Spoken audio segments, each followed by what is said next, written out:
প্রশ্ন, ইমাম সাহেব বিসমিল্লাহি আল্লাহু আকবার বলে জবাই করেছে, কিন্তু কখনো কখনো দেখা যায় ঘাড়ের রগগুলো কাটেনি।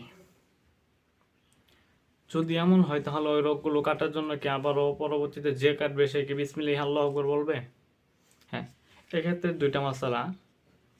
এক নম্বর হলো, যদি দুইয়ের অধিক রগ কেটে থাকে, যেমন শ্বাসনালী এবং খাদ্যনালী দুইটা কাটছে এবং এক পাশের একটা রগ কাটছে, তাহলে পরবর্তীতে আবার ওই একটা রগ কাটার জন্য বিসমিল্লাহি আল্লাহু আকবার বলার প্রয়োজন নেই। কিন্তু যদি দুইটা কিংবা তার চেয়ে কম কাটে, যেমন মনে করেন যে শ্বাসনালী কাটছে কিংবা খাদ্যনালী কাটছে, শ্বাসনালী কাটেনি, কিংবা শ্বাসনালী খাদ্যনালী দুইটাই কাটছে কিন্তু দুই পাশের দুইটা রগ কাটেনি, যদি এমন হয় তাহলে এই দুই পাশের দুইটা রগ কাটবে, যে কাটবে সে কাটার সময় আবারও বিসমিল্লাহি আল্লাহু আকবার বলতে হবে, নতুবা জবে হবে না।